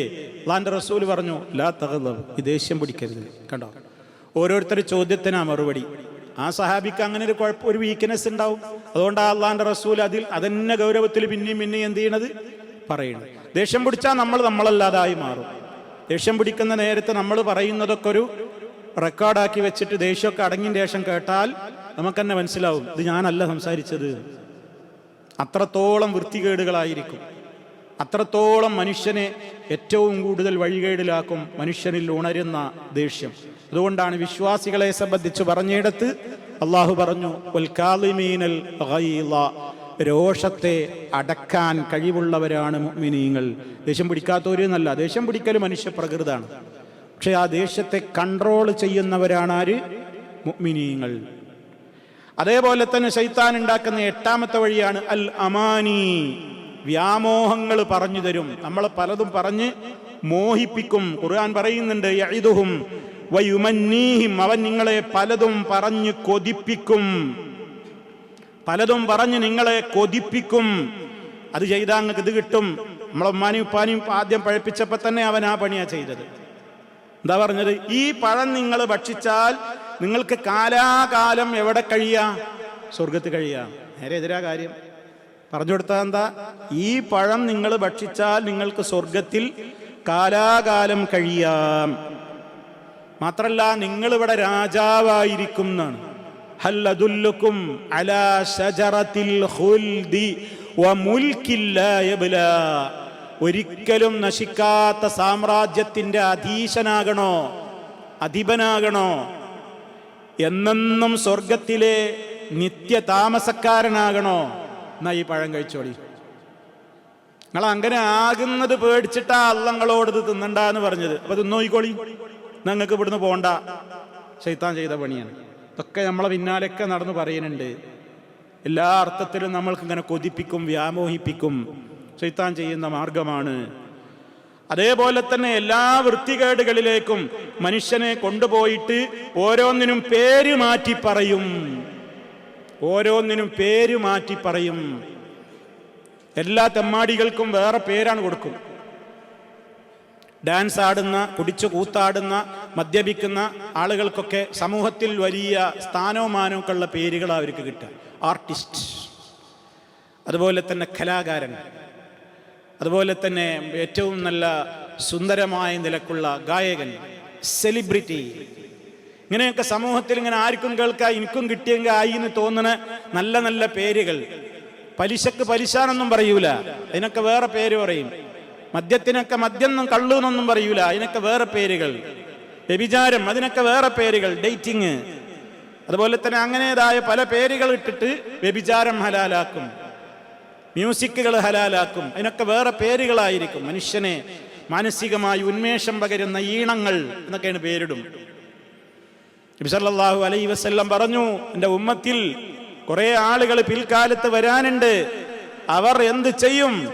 യസ്തഹില്ലൂനൽ ഹിറ വൽ ഹരീറ വൽ ഖംറ വൽ മആസിഫ. 4 കാര്യങ്ങൾ ഇസ്ലാമിൽ നിഷിദ്ധമാക്കിയതാണ്. ആ നിഷിദ്ധമാക്കിയ കാര്യങ്ങളെ അവർ ഹലാലാണെന്ന് പറയും. ഒന്നാമത് പറഞ്ഞു വൽ ഹിറ, വ്യഭിചാരം. വ്യഭിചാരപ്പം ആർക്കെങ്കിലും തെറ്റാ? ബഹുഭാര്യത്വമാണെങ്കിൽ മഹാപാപായി. വ്യഭിചരിക്കാൻ പോകുക നേരത്തെ ഇപ്പൊ ആകെപ്പോ വിവാദമാണ്. ഇപ്പൊ ഒരു ഉസ്താദ് പ്രസംഗത്തിൽ പറഞ്ഞു, ഒന്ന് വൈഫ് ഇൻ ചാർജ് ഒരുപാട് ആൾക്കാർക്കുണ്ട്. വൈഫ് ഇൻ ചാർജ് ഒറിജിനൽ കെട്ടാൻ പോയാൽ അത് മുഹമ്മദ് നബി കൊണ്ടുവന്ന കാടത്തം. എന്നാൽ ഒരാൾക്ക് വെപ്പാട്ടിയായിട്ട്, സ്റ്റെനോ ആയിട്ട്, കാൾഗേളായിട്ട്, വൈഫ് ഇൻ ചാർജ് ആയിട്ടൊക്കെ കുറേ പെണ്ണുങ്ങൾ ഉണ്ടാകും. അതിനൊന്നും ആർക്കും ഒരു കുഴപ്പമില്ല. ഒരാൾ ഇസ്ലാമിക നിയമം അനുസരിച്ച് രണ്ടാമത്തത് വിവാഹം കഴിച്ചു കഴിഞ്ഞാൽ അവൻ 6-ാം നൂറ്റാണ്ടിൽ വണ്ടിട്ടാത്തവനായി, കാടനായി. മുഹമ്മദ് നബി സല്ലല്ലാഹു അലൈഹി വസല്ലമിനെ പക്കാ തെറി പറഞ്ഞു, ആർക്കും വേദനിച്ചില്ല. കമ്മ്യൂണിസ്റ്റ് ആചാര്യന്റെ അമ്മയെ കല്യാണം കഴിച്ചത് ശിശുവായിരിക്കയാണെന്ന് പറഞ്ഞപ്പോ പൊള്ളി. ലോകത്ത് മുഹമ്മദ് മുസ്തഫ സല്ലല്ലാഹു അലൈഹി വസല്ലമിനെയും നമ്മുടെ ഉമ്മ ആയിഷ റളിയല്ലാഹു അൻഹയെയും പറ്റി വൃത്തികെട്ട വാക്കുകൾ പറഞ്ഞപ്പോ ഒരൊറ്റ കമ്മ്യൂണിസ്റ്റുകാരന്റെയും ഒരൊറ്റ ആചാര്യന്മാരുടെയും രക്തം തിളച്ചില്ല. മുസ്തഫയെ ഒലിമ്പുകയാണ് അവർ സോഷ്യൽ മീഡിയകളിലൂടെ. ഒരു ഉസ്താദ് ഇന്നലത്തെ സംസാരത്തിൽ ആചാര്യന്റെ അമ്മ വിവാഹിതയായ പ്രായം പറഞ്ഞപ്പോഴേക്ക് അവർക്ക് പൊള്ളി. പറഞ്ഞ ആളെ നാറീന്ന് വിളിച്ചു, പ്രകടനം നടത്തി, കയ്യും കാലും വെട്ടും ഞങ്ങൾ എന്ന് വരെ പറഞ്ഞു. ആലോചിച്ചു നോക്കി നിങ്ങൾ. അപ്പൊ വൃത്തികെട്ടൊരു സമൂഹത്തിൽ എന്തും ചെയ്യണം, അതിനൊന്നും ഒരു കുഴപ്പമില്ല. ഇത് ശൈത്താനാ ഉണ്ടാക്കണത്. ശൈത്താൻ ഓരോന്നിനും പേരാണ് മാറ്റിക്കൊടുത്തിട്ട് ഹറാമുകളൊക്കെ ഹലാലാണെന്ന് മനുഷ്യന്റെ മനസ്സിലാണ് തോന്നിപ്പിക്കും. അതിനൊക്കെ സ്പെഷ്യൽ പുതിയ പേരുകളാണ് ഇടും. അങ്ങനെ മനുഷ്യനെ പഴപ്പിക്കും. മനുഷ്യൻ നന്മ ചെയ്യുന്ന ഇടങ്ങളിലൊക്കെ കയറിയിരിക്കും. ഒന്നുകിൽ നന്മ ചെയ്യാതാക്കും, ഇനി ചെയ്യുകയാണെങ്കിൽ ചെയ്യുന്ന നന്മ കുളമാക്കാൻ ശ്രമിക്കും. അതാണ് ഞാൻ നേരത്തെ പറഞ്ഞത്. ഹജ്ജിന് പോകാൻ വിചാരിച്ചു, അങ്ങനെ ഹജ്ജിനൊക്കെ പോകാന്നൊക്കെ വിചാരിച്ച് പണം കെട്ടേണ്ട സമയം ഇപ്പൊ ശൈത്താൻ പറഞ്ഞു, ഇപ്പൊ ആയിട്ടില്ല, എനിക്ക് എന്തെല്ലാം പ്രയാസം വരാൻ പോകുന്നുണ്ട്. 5-8 ലക്ഷം ഉറുപ്പ്യൊക്കെ ചെലവാക്കി ഇപ്പൊ ഹജ്ജിന് പോവുക, എന്തൊക്കെ പ്രയാസങ്ങൾ വരാൻ കിടക്കുന്നുണ്ട്, അടുത്ത കൊല്ലം നോക്കാന്നേ. പോകാൻ സമ്മതിച്ചില്ല. നീ അതല്ല പോകന്നെയാണ് തീരുമാനിച്ചോ, എന്നാ പിന്നെ അവന്റെ മനസ്സിൽ നീയത്തിൽ കളങ്കണ്ടാക്കുക. ആരാൾ അറിയട്ടെ, ഞാൻ എൻ്റെ നാട്ടിൽ ഇപ്പം ഞാൻ മാത്രം ഇപ്പം ഹജ്ജ് ചെയ്യാത്തത്, എല്ലാവരും ചെയ്തില്ലേ, ഞാനും ഒന്ന് ചെയ്യണം, എനിക്കും വേണ്ടപ്പോൾ അങ്ങനെയൊക്കെ ഒരു പൂതില്ലേ, ഒരു അജീരൊക്കെ എനിക്കും ആവണ്ടേ. അങ്ങനെ ഒരു നീയത്തിലൊരു കളങ്കണ്ടാക്കി. അതുപോലെ തന്നെ ഏതെങ്കിലും രൂപത്തിൽ ആ ചെയ്യുന്ന കർമ്മം നശിപ്പിച്ച് കളയാനാണ് ശൈത്താൻ നോക്കുക. ഇതിനൊക്കെ രക്ഷപ്പെട്ട് കിട്ടലാണ് നമ്മുടെ ഏറ്റവും വലിയ പണി, അധ്വാനം. അപ്പൊ അതുകൊണ്ട് ഈ വിധത്തിലൊക്കെ ശൈത്താനിന്റെ കെണിവലകൾ ഉണ്ടാകും. എന്താണ് അതിനുള്ള പരിഹാരം പറഞ്ഞിട്ടുള്ളത്? ഇതൊക്കെ മനുഷ്യനെ പഴപ്പിക്കുന്ന വിവിധ വഴികളാണ്. ശൈത്താൻ മനുഷ്യനെ പഴപ്പിക്കുന്ന വിവിധ മാർഗങ്ങളാ ഇപ്പൊ നമ്മൾ പറഞ്ഞത്. ഇനി ഇതിന്നൊരു രക്ഷ വേണ്ടേ? എന്താ രക്ഷപ്പെടാനുള്ള മാർഗം? ഒന്നാമത്തെ മാർഗം, നമ്മൾ വിശുദ്ധ ഖുർആനിന്റെ, മഹാനായ നബി സല്ലല്ലാഹു അലൈഹി വസല്ലമിന്റെ വിശുദ്ധ ഖുർആനിന്റെ കൽപ്പനകളും നബിചര്യയും അനുസരിച്ചുകൊണ്ട് ജീവിതത്തെ ക്രമീകരിക്കലാണ് ഒന്നാമത്തെ മാർഗം. അത് അല്ലാഹ് ഓഫർ ചെയ്തതാണ്. വമൻ യഅ്തസിം ബില്ലാഹ് ഫഖദ് ഹുദിയ ഇലാ സിറാത്തിൻ മുസ്തഖീം. വമൻ യഅ്തസിം ബില്ലാഹ്, ആര് അല്ലാഹനെ മുറുകെ പിടിച്ചുവോ, അല്ലാഹനെ മുറുകെ പിടിക്കുക എന്ന് പറഞ്ഞാൽ അൽ-ഇഅ്തിസാമു ബിൽ കിതാബി വസ്സുന്ന, അൽ-ഇഅ്തിസാമു ബിൽ കിതാബി വസ്സുന്ന, ഖുർആനും ഹദീസും മുറുകെ പിടിച്ചുകൊണ്ടുള്ള ഒരു ജീവിതമാണെങ്കിൽ ഫഖദ് ഹുദിയ, തീർച്ചയായും അവന് വഴി കാണിക്കപ്പെടുന്നതാണ്, ഇലാ സിറാത്തിൻ മുസ്തഖീം, നേരായ വഴിയിലേക്ക്. സൂറത്ത് ആൽ ഇംറാനിലെ 101-ാമത്തെ ആയത്തിൽ അല്ലാഹു പറഞ്ഞ പരിഹാരമാണത്. രണ്ടാമത്തെ മാർഗം എന്താണ്? ഖുർആൻ പാരായണം അധികരിപ്പിക്കലാണ്, ഖുർആനോത്ത് അധികരിപ്പിക്കലാണ്. ശൈത്താന് തീരെ കണ്ടുകൂടാത്ത പരിപാടിയാണത് ഖുർആൻ ഓതുക എന്നുള്ളത്. അതുകൊണ്ടാണ് ഖുർആൻ പാരായണം തുടങ്ങേണ്ടത് എന്ത് പറഞ്ഞിട്ടാണ്? അഊദു ബില്ലാഹി. അത് അല്ലാഹ് പറഞ്ഞതാണ്, കൽപ്പന, ഖുർആന്റെ കൽപ്പനയാണ്. വഇദാ ഖറഅതൽ ഖുർആന, നീ ഖുർആൻ പാരായണത്തിന് ഒരുങ്ങുന്നതായാൽ ഫസ്തഇദ് ബില്ലാഹി മിനശ് ശൈത്താനിർ റജീം, ശപിക്കപ്പെട്ട ശൈത്താനിന്റെ ശർറിൽ നിന്ന് നീ അള്ളാഹിനോട് കാവൽ തേടണേ. കാരണം എന്താ അറിയാം, അവന് തീരെ ഇഷ്ടമല്ലാത്ത കാര്യത്തിനാണ് നമ്മൾ പുറപ്പെടാൻ പോണത്. അതിന് അധിക കിതാബൊന്നും നോക്കണ്ട, നമ്മളുടെ അനുഭവം അതിന് ഗുരുവാണ്, നമ്മുടെ അനുഭവം അതിന് സാക്ഷിയാണ്. നിങ്ങളൊന്ന് ഖുർആൻ എടുത്ത് ഓതാൻ നോക്കിയേ, ഒരു പേജ് ആകുമ്പോഴേക്ക് കോട്ടുവാ വരും. കോട്ടുവാ എന്തിന്റെ ലക്ഷണമാണ്? കസിൽ, ആലസ്യത്തിന്റെ, അലസതയുടെ ലക്ഷണമാണ് കോട്ടുവായ. അത് ശൈത്താനിൽ നിന്നുള്ളതാണ്. അത്തസാഉബു മിനശ് ശൈത്താൻ, വിധങ്ങൾ പറഞ്ഞതാണ്. അത്തസാഉബു, കോട്ടുവായിടുക എന്നുള്ളത് മിനശ് ശൈത്താൻ, ശൈത്താനിൽ നിന്നുള്ളതാണ്. ഇപ്പൊ ഖുർആനാണ് എടുത്താൽ നമുക്ക് ഉറക്കം കണ്ട് തൂങ്ങും, കോട്ടുവായിട്ട് ഇടും. എന്നിട്ട് കൈ വിടുന്ന എടുത്ത നേരം ഉണ്ടാവില്ല, ഇങ്ങനെ ഹാ ഹൂ എന്ന് പറഞ്ഞിട്ട് അങ്ങനെ. പിന്നെ ഞാൻ കൂട്ടിവച്ചാൽ ശൈത്താന് നല്ല സന്തോഷം. നേരെ മറിച്ച് നിങ്ങൾ ഈ സാധനം ഒന്ന് കയ്യിലെടുത്ത് നോക്കിയ, ഫേസ്ബുക്കിലോ വാട്സപ്പിലോ യൂട്യൂബിലോ റീലുകളിലൂടെ അങ്ങനെ തുടങ്ങിയൊക്കെ, ഒരു റീലാണ് തുടങ്ങി നിങ്ങൾ എത്ര മണിക്ക് ഇരുന്നതാണ് ആദ്യം ഒന്ന് ടൈം നോക്കി, ടൈമൊക്കെ നോക്കിത്തരാം. അപ്പോൾ സ്ക്രീനിൽ ഇപ്പോൾ സംവിധാനം ഉണ്ട്, നിങ്ങൾ എത്ര ഉപയോഗിച്ചു, നിങ്ങൾ വാച്ചിലേക്കൊന്നും നോക്കണ്ട. അത് കഴിഞ്ഞാൽ നിങ്ങളെ ഫോൺ ചെക്ക് ചെയ്തൊക്കെ പറയും എത്ര നേരം ഇരുന്നു. ഇപ്പോൾ ഇതിൽ 3-4 മണിക്കൂറുകൾ പോകുന്നത് നമ്മൾ അറിയൂല. എന്താ ആവേശത്തിലാന്നറിയാം, ഒന്നുമൊന്നുമലേക്ക് ചെയിനായിട്ടാ. ഒന്നാണ് കഴിഞ്ഞാൽ അടുത്ത്, ആ കഴിഞ്ഞാൽ അടുത്ത റീലാണ് പൊന്തി വന്നു, അത് കഴിഞ്ഞാൽ അടുത്തതാണ് പൊങ്ങി വന്നു. കയ്യെന്നാണ് വെക്കാൻ തോന്നൂല, അവസാനം ചാർജ് തീരുമ്പാണ്ട് കൊണ്ടക്കലാണ്. ചാർജ് തീർന്നാൽ പിന്നെ ഇത് കാണൂലല്ലോ, അപ്പൊ ചാർജിൽ കുത്തിയേക്കാൻ വേണ്ടിയിട്ട് അവിടെ നിന്ന് നീക്കും. ഇതല്ലേ നമ്മുടെ അവസ്ഥ? ശൈത്താന് വലിയ തൃപ്തിയുള്ള സംഗതിയാണ്. അതേ അവസരത്തിൽ ഒരു പേജ് ഖുർആൻ നിങ്ങൾ ഓതാനിരുന്നാൽ അവിടെ നിങ്ങൾക്ക് ആലസ്യത്തിന്റെ കോട്ടുവാ കൊണ്ടുവന്ന് ഉറക്കച്ചടവുണ്ടാക്കി മനുഷ്യനെ എന്ത് ചെയ്യും? അതിൽ നിന്ന് തകർത്തെറിയും. നിങ്ങൾ ഖുർആൻ ക്ലാസ്സിന് വരാൻ വേണ്ടി ഒരുങ്ങിയേക്ക് 100 തട്ടുമുട്ട് ശൈത്താൻ ഉണ്ടാക്കും. കാരണം കേൾക്കാൻ പോണ മജ്ലിസ് അതാ, നിങ്ങൾ കേൾക്കാൻ പോണ മജ്ലിസ് ഖുർആനാണ്. ശൈത്താൻ എന്തെങ്കിലുമൊക്കെ, അവിടെ ഗസ്റ്റ് വന്നു, ഇപ്പം അയാൾ വരുമ്പോൾ ഇപ്പം ഞാൻ പോകാൻ പറ്റില്ലല്ലോ, അവിടെ അത് വന്നു, ഇവിടെ വന്നു, ഇത് എന്തെങ്കിലും ഒരു തട്ടുമുട്ട് ശൈത്താനാൻ ഉണ്ടാക്കും. എന്താ? ഖുർആൻ കേൾക്കാതാക്കണം.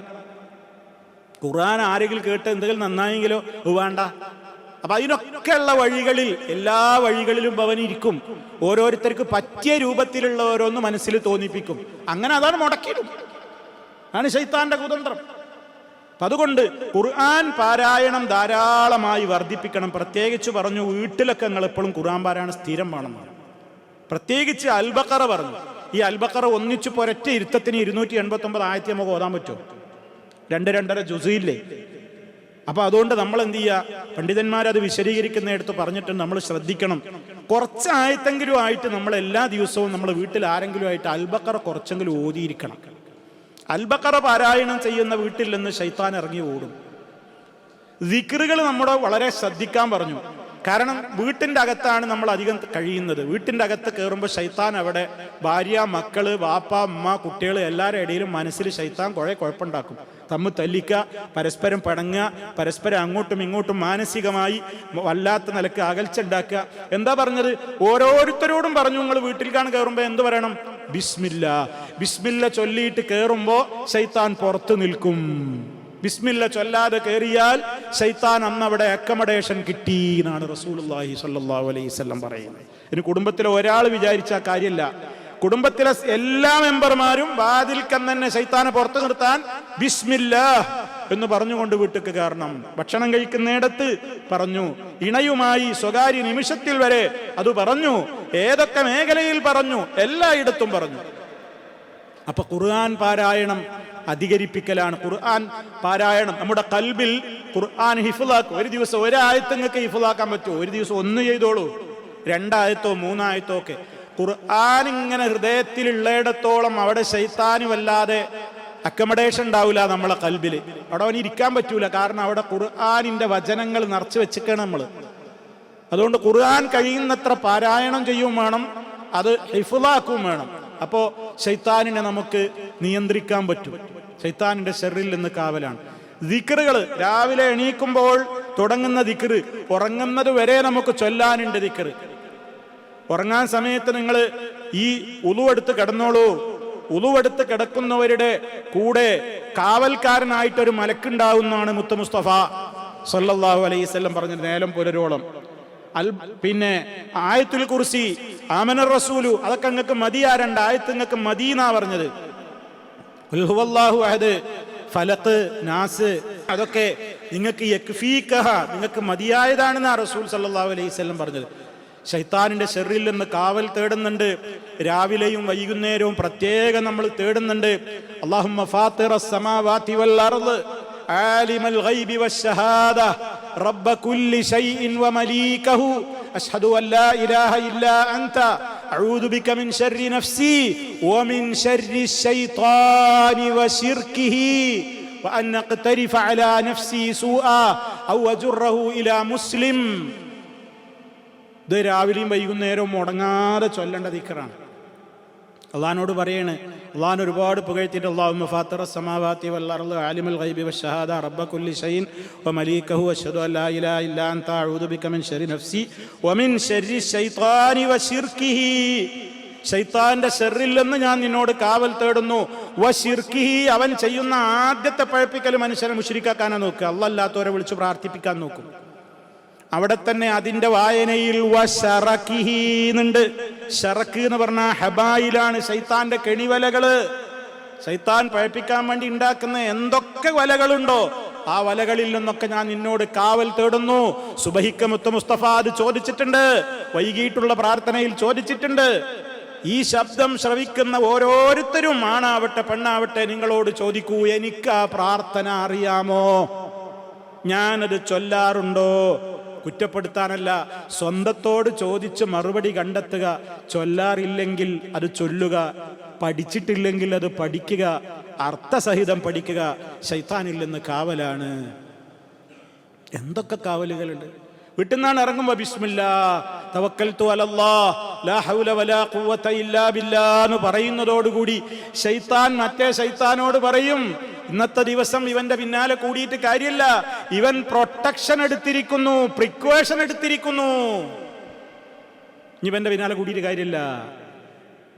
നബി സല്ലല്ലാഹു അലൈഹി വസല്ലം പറഞ്ഞതാ. നമ്മൾ എത്ര പേര് ചെയ്യുന്നുണ്ട്? നമ്മുടെ തലമുറ എത്ര ആൾ ചെയ്യുന്നുണ്ട്?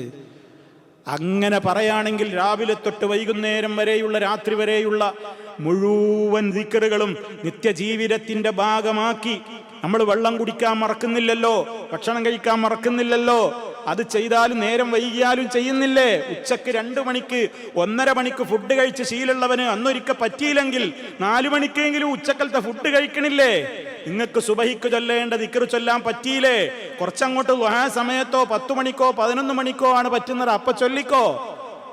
വൈകുന്നേരത്തെ ദിക്ർ മഗ്രിബിന്റെ തൊട്ട് മുമ്പാ ചൊല്ലേണ്ടത് ഏറ്റവും അഫ്ളൽ. നിങ്ങൾക്ക് പറ്റിയില്ലേ? രാത്രിയിൽ ഏത് സമയത്തെങ്കിലും അത് എടുത്ത് വീട്ടിക്കോ. പക്ഷേ ഒഴിവാക്കരുത്. നമ്മുടെ ഭക്ഷണവും വെള്ളവും ഒക്കെ നമ്മുടെ ഈ കാണുന്ന ബോഡിക്കുള്ള ഭക്ഷണമാണെങ്കിൽ ബോഡിയേക്കാൾ എക്കാലത്തും ജീവിക്കുന്നതാണ് നമ്മുടെ റൂഹ്, നമ്മുടെ ആത്മാവിനുള്ള ഭക്ഷണമാണ് ദിക്റുകൾ. മരണത്തോടുകൂടെ നമ്മളെ ബോഡിയാണ് മണ്ണിൽ ലയിച്ചു പോകും, ബോഡിയെ ലയിച്ചു പോവുള്ളൂ. റൂഹ് അവിടെ ഉണ്ട്. റൂഹ് ഒന്നുകിൽ സത്യവിശ്വാസികളുടെ ഗണത്തിൽ അല്ലെങ്കിൽ തെമ്മാടികളുടെ ഗണത്തിൽ അതുണ്ട്. ആലോചിക്കും സഹോദരങ്ങളെ, നമ്മൾ എത്ര കഷ്ടപ്പെടുന്നുണ്ട് ശാരീരികമായിട്ട് ഹെൽത്ത് ഉണ്ടാവാൻ. ശാരീരിക ഹെൽത്തിനേക്കാൾ അപ്പുറം ശ്രദ്ധിക്കണം ആത്മീയ ഹെൽത്തിന്റെ കാര്യം. ഇതുകൊണ്ടേ ഉണ്ടാവുള്ളൂ. അതേപോലെ മൂന്നാമത്തൊരു മാർഗം പറഞ്ഞു. ഇപ്പൊ ദിക്റുകൾ മറന്നു പോകരുത്. ഖുർആൻ പാരായണവും ദിക്റുകളും മുടങ്ങരുത്. ശൈത്താനാകുന്ന ശർറിൽ നിന്ന് രക്ഷപ്പെടാൻ. എന്തിനാ രക്ഷപ്പെടുന്നത്? നാളെ മഹ്ശറിന്ന് അള്ളാഹുടെ ചോദ്യത്തിന്റെ കൂട്ടത്തിൽ ഞാനും നിങ്ങളും ഇല്ലാതിരിക്കാൻ. തുടക്കത്തിൽ പറഞ്ഞു മറക്കരുത്. മാറി നിൽക്കട തെമ്മാടി കൂട്ടങ്ങളെ. അയ്യുഹൽ മുജ്രിമൂൻ ഒക്കെ മനപ്പാടമാക്കി വെക്കും. യാസീൻ അറിയില്ലേ എല്ലാവർക്കും? തെമ്മാടികളെ മാറി നിൽക്കണടാ എന്ന് പറയുമ്പോൾ ആ കൂട്ടത്തിൽ കാണി ചേർന്ന് നിൽക്കുന്നവരിൽ ഞാൻ ഉണ്ടാകാൻ പാടില്ല. അതിനുള്ള വഴികളായി പറയുന്നത് ദിക്റുകള്, ഖുർആൻ പാരായണം, അത് തസ്ബീഹുകൾ, നിത്യജീവിതത്തിൽ നമ്മൾ ചൊല്ലേണ്ട തസ്ബീഹുകൾ, തഹ്ലീലുകൾ, എത്രയാണ് എണ്ണവും കണക്കൂല്ലാത്തത്ര ദിക്റുകൾ പഠിപ്പിക്കപ്പെട്ടിട്ടുണ്ട്. അതൊക്കെ മുടങ്ങാതെ നിർവഹിക്കണം. അള്ളാഹുവിന്റെ ദീനിനെ സംബന്ധിച്ച് ധാരാളമായി കേട്ടുകൊണ്ടിരിക്കണം, പഠിച്ചുകൊണ്ടിരിക്കണം. അങ്ങനെ ശൈത്താനെ പ്രതിരോധിക്കാൻ കഴിയണം.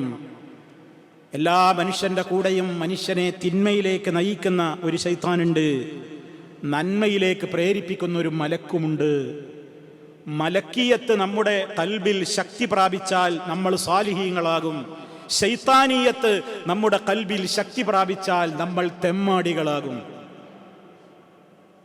മലക്ക് നമ്മളുടെ ഹൃദയത്തിൽ നന്നായി നന്മക്ക് പ്രേരിപ്പിക്കണമെന്നുണ്ടെങ്കിൽ മലക്കുകൾക്ക് സന്തോഷം ഉണ്ടാകുന്ന കാര്യങ്ങൾ നമ്മുടെ ജീവിതത്തിൽ ചെയ്യണം. മലക്കുകൾ നന്മ മാത്രമേ ഇഷ്ടപ്പെടുള്ളൂ.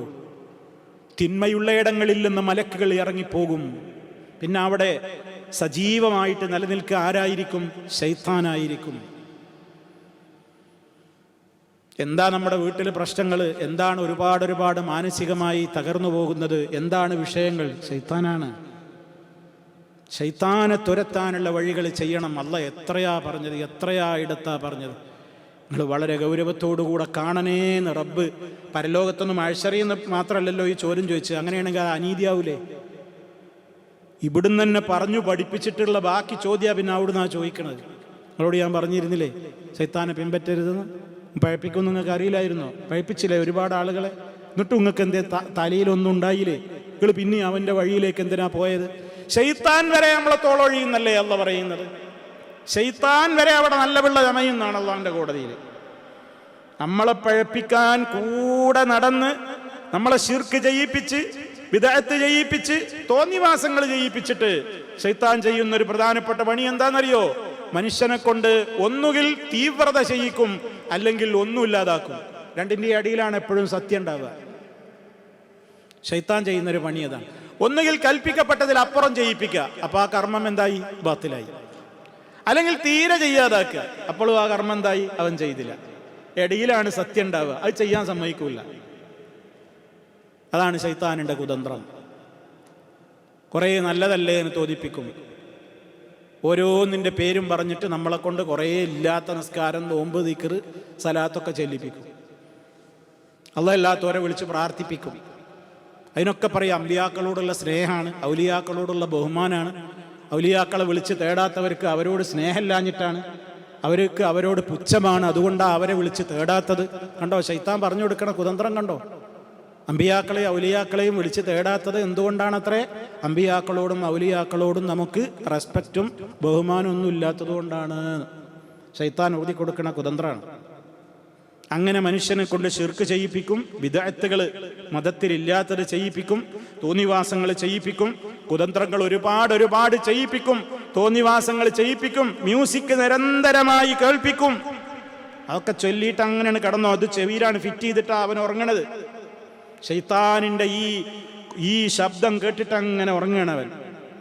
തൊഴിൽ ചെയ്യുമ്പോഴും നടക്കുമ്പോഴും ഇരിക്കുമ്പോഴും എല്ലാ സമയത്തും ഈ മ്യൂസിക്കിൻ്റെ ലോകത്തേക്കാണ്ട് കൊണ്ടുപോകുകയാണ്.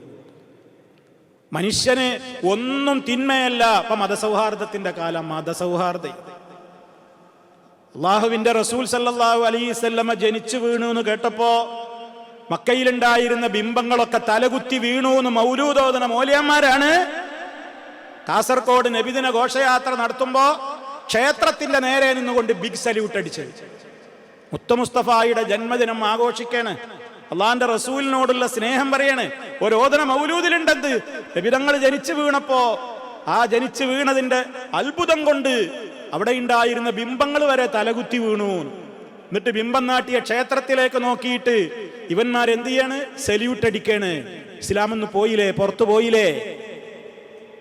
ഇസ്ലാമെന്ന് പുറത്തു പോയില്ലേ? ഏതെങ്കിലും മുസ്ലിയാക്കന്മാര് പറഞ്ഞോ? ആരെങ്കിലും പ്രതികരിച്ചോ? പ്രതികരിച്ചാൽ അവൻ തീവ്രവാദി, അവൻ ഭീകരവാദി, അവൻ പാകിസ്ഥാനിൽ പോകേണ്ടവൻ, അവൻ തീവ്രവാദിയാണ്, ഭീകരവാദിയാണ്, രാജ്യത്ത് കുഴപ്പമുണ്ടാക്കുന്നവനാണെന്ന് പേടിച്ചിട്ട് എല്ലാവരും മിണ്ടാതിരിക്കാൻ. ഈ മൗനം വലിയ അപകടമാണ് സഹോദരങ്ങളെ, ഈ മൗനം വലിയ അപകടമാണ്. മതസൗഹാർദ്ദം എന്ന് പറഞ്ഞാൽ ഇതാ, മനുഷ്യര് തമ്മിലുള്ള സൗഹാർദ്ദമല്ലേ വേണ്ടത്? എൻ്റെ അയൽവാസി ഹിന്ദു ആയാലും ക്രിസ്ത്യാനി ആയാലും മാനുഷികമായ നിലക്ക് എൻ്റെ നാട്ടിലുള്ള ഹൈന്ദവരോടും ക്രൈസ്തവരോടുമൊക്കെ ഞാൻ നല്ല നിലക്ക് പെരുമാറണം, നല്ല നിലക്ക് ഇടപെടണം. അവർക്ക് പ്രശ്നങ്ങളുണ്ടെങ്കിൽ ഞാൻ സഹായിക്കണം. ദാരിദ്ര്യമുണ്ടോ, കഷ്ടപ്പാടുകളുണ്ടോ അവരുടെ വീട്ടിൽ, ഞാൻ എന്നെ കൊണ്ട് കഴിയുന്നത് സഹായിക്കണം. രോഗിയായി കിടക്കുന്നുണ്ടോ അവരെ ഹോസ്പിറ്റലിൽ എത്തിക്കാനുള്ള സംവിധാനം ചെയ്യണം. അവന്റെ വീട് കത്തുന്നുണ്ടോ അത് കെടുത്തിക്കളയാനുള്ള ശ്രമം നടത്തണം. അതൊക്കെ നമുക്ക് ചെയ്യാം, അതൊക്കെ ചെയ്യണം എന്നാണ് ഇസ്ലാം പറഞ്ഞിട്ടുള്ളതും. പക്ഷേ സൗഹാർദ്ദം സൗഹാർദ്ദം എന്ന് പറഞ്ഞിട്ട് ഇപ്പോഴത്തെ സൗഹാർദ്ദം എന്താ? ജാറത്തിൽ നടക്കുന്നിടത്തൊക്കെ മറ്റോനും വരിക, അങ്ങേപ്പുറത്ത് പോയിട്ട് നമ്മളും കൂടുക, അതാ ഇപ്പൊ സൗഹാർദ്ദം. അവിടെ ഇവിടെയും പോയിട്ട് പരസ്പരം അങ്ങോട്ടും ഇങ്ങോട്ടൊക്കെ ഓണത്തിന്റെ പൂക്കളം ഞാനും നിങ്ങളൊക്കെ വീട്ടിലിടുക. ആ പൂക്കളം തന്നെ മാവേലി എന്ന് പറയുന്ന ഇവരുടെ അന്ധവിശ്വാസത്തിന്റെ കഥയിലെ പുരുഷന് കയറി വരുമ്പോ സന്തോഷത്തിൽ കാണാനുള്ളതാ. 10-24 കൂട്ടം കറികളും ഉപ്പേരിയും മറ്റേ വരട്ടിയും ഈ വരട്ടിയൊക്കെ ആയിട്ട് ഇങ്ങനെ കുഴച്ച് മിടുങ്ങണ എന്തിനാ? ആ കൊടവയറും കൊണ്ട് വരുന്ന മാവേലി കാണണം, എൻ്റെ പ്രജകളൊക്കെ നല്ല ഉഷാറില്ല അപ്പൊ ജീവിക്കണത്. ഇത് കാണാൻ അയാൾ കാണാനാ. ഒക്കെ ഐതിഹ്യത്തിന്റെ പിന്നിൽ പൂക്കളത്തിന്റെ നടുക്ക് വെക്കുന്ന തൃക്കാക്കര അപ്പൻ എല്ലാം ഹൈന്ദവ വിശ്വാസമാണ്. അത് അവരുടെ വിശ്വാസമാണ്, അവർ ചെയ്തോട്ടെ, നമ്മൾ എതിർക്കുന്നില്ല. എന്നോട് ആർക്കും ഒരു പ്രശ്നമല്ല. പക്ഷെ അത് ചെയ്യാണ് മാപ്പിള. ഓൻ ചെയ്തിട്ടില്ലെങ്കിൽ ഓൻ ഇവിടെ തീവ്രവാദി ലിസ്റ്റിൽപ്പെടും. അതുകൊണ്ട് പൂക്കളിടുന്നു, കുട്ടികളെ കൊണ്ടൊക്കെ ഉണ്ട് സെറ്റി മുണ്ടിടിപ്പിക്കുന്നു. നല്ല കരയുള്ള മുണ്ടൊക്കെ, ചെറിയ മുണ്ട് കുട്ടികൾ കുടിപ്പിച്ചു. ഒരു പ്രത്യേക ആണുങ്ങളൊക്കെ സ്പെഷ്യൽ കരയുള്ള തുണിയെടുത്ത്, സ്ത്രീകളൊക്കെ നല്ല സെറ്റി സാരി ഉടുത്തു. എന്തൊക്കെയാ സംഘടിപ്പിക്കുന്നത്? ഓണം. മറ്റുള്ളവന്റെ ആഘോഷം നമ്മളോട് ഉൾക്കൊള്ളാൻ ആര് പറഞ്ഞു? അതാണോ സൗഹാർദ്ദം?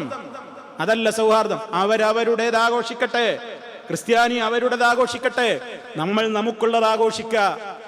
എന്നിട്ട് പരസ്പരം മാനുഷികമായിട്ട് അങ്ങോട്ടും ഇങ്ങോട്ടുമൊക്കെ പരസ്പരം സൗഹാർദ്ദത്തിൽ ജീവിക്കുക.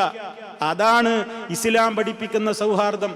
അതല്ലാതെ അമ്പലത്തിൽ നമ്മളും പോവുക, പള്ളിയിൽ അവരും ഇങ്ങോട്ട് വന്ന് തരിക. അഞ്ഞ് ബാങ്ക് കൊടുക്കാൻ കൃഷ്ണൻ എന്ന് വന്നൊരിക്കൽ ലുഹറിന് ബാങ്ക് കൊടുത്തോട്ടെ, മറ്റോ പോയിട്ട് അപ്പുറത്ത് പോയിട്ട് പൂജാരി പോയിട്ട് അവിടെ പോയിട്ട് വന്ന് മൂലയർ അവിടെയും പോയിക്കോട്ടെ. സൗഹാർദ്ദല്ലേ? അതിനൊക്കെ ചാനലുകാർ എന്തോ സപ്പോർട്ട്. 25 ലക്ഷമാണല്ലോ ഒറ്റ മണിക്കൂർ കൊണ്ട് കണ്ടതേ. ഏത് അമ്പലത്തിന് ബിഗ് സല്യൂട്ട് അടിച്ച് വലിയ കാര്യമായിട്ട് പറയണം. ഞാൻ പറഞ്ഞു വരുന്നത് എന്തിനാ തരും? നിങ്ങളിതൊന്നും കാണാതെ മായിരിങ്ങനെ ഇരിക്കരുത്. ഇതൊക്കെ ലോകത്ത് നടക്കുന്നത്, ഇതിലൊക്കെ നമുക്കൊരു നയമുണ്ട്. ഞാൻ മുസ്ലിമാണ്. ഇസ്ലാമികമായ ഐഡന്റിറ്റി കളഞ്ഞു കുളിച്ചുകൊണ്ടുള്ള ഒരു സൗഹാർദ്ദവും ഇസ്ലാമിലില്ല. ഇസ്ലാമിൽ പഠിപ്പിച്ച സൗഹാർദ്ദം തന്നെ എമ്പാടും മതി മാനവിക സൗഹാർദ്ദത്തിന്റെ അടയാളങ്ങളായിട്ട്.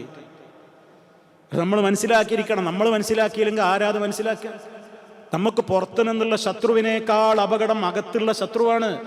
ഞാനൊരു കാര്യം അരുതേ എന്ന് പറയുമ്പോൾ എൻ്റെ വീട്ടിൽ നിന്ന് അതിനെ എതിര് പറയുന്ന ശത്രു ഉണ്ടാവുകയാണ്.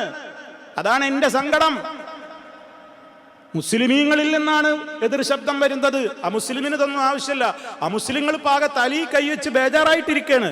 നമ്മളെ മാവേലിനി നമ്മളെ ഓണൊക്കെ മാപ്പിളാര് കൊണ്ടുപോയല്ലോ എന്നാണ് അവരെന്നാകെ ബേജാറായിക്കണം. ഇപ്പോൾ എന്താ ഇനി നമ്മളെന്താ ചെയ്യാന്നാണ്. നമുക്കിനിപ്പോൾ വേറെ വല്ല ആഘോഷവും നമ്മൾ കൊണ്ടുവരേണ്ടി വരും എന്നുള്ള മട്ടിലാണ് അവരിയ്ക്കുന്നത്. മാപ്പിളാരും അടിച്ചു കൊണ്ടുപോയി. ഇങ്ങനെ അവനവന്റെ ഐഡന്റിറ്റി കളഞ്ഞ് കുളിച്ച് മെഴുകി എല്ലാവന്റെയും മുമ്പിൽ തൻ്റെ ആദർശത്തെ പണയം വെച്ചുകൊണ്ട് നട്ടെല്ലില്ലാതെ ജീവിക്കുന്ന, സ്വന്തം ആദർശത്തെക്കുറിച്ച് അപകർഷതാബോധം, ഇൻഫീരിറ്റി കോംപ്ലക്സുമായി നടക്കുന്ന മാപ്പിളമാർ ഈ സമൂഹത്തിന് ആപത്താണ്, ഏറ്റവും വലിയ അപകടമാണ്. എത്ര ഗൗരവമായിട്ട് പറയണമെന്ന് അറിയോ? ഇവിടെ ഈ കേൾക്കണം നിങ്ങളെങ്കിലും അതിൻ്റെ ഗൗരവം ഒന്ന് ഉൾക്കൊള്ളണം. എല്ലാവരോടും ഇത് പറയാൻ പറ്റൂലല്ലോ. നമ്മളൊന്നും പറഞ്ഞാൽ അത് ആരും കേൾക്കൂല. മറ്റേത് കേൾക്കാൻ 25 ലക്ഷം വ്യൂവേഴ്സ് ഉണ്ടായില്ലേ? ഇതെത്ര ആൾ കേൾക്കും? അതുകൊണ്ടാണ് പറയണത്. പക്ഷേ നല്ലത് കുറച്ചു മതി, ലക്ഷങ്ങളൊന്നും വേണ്ട. ആദർശ ധീരത വേണം നമുക്ക്. അതൊരിക്കലും സൗഹാർദ്ദത്തിനെതിരോ അതല്ലെങ്കിൽ മറ്റുള്ള രൂപത്തിലുള്ള ഫിത്നയുണ്ടാക്കലോ അല്ല. ലക്കും ദീനുക്കും വലിയ ദീൻ. നിങ്ങൾക്ക് നിങ്ങളെ മതം, എനിക്ക് എൻ്റെ മതം. അതല്ലേ ഇന്ത്യയിൽ ഓരോരുത്തർക്കും അവരവരുടേതായ.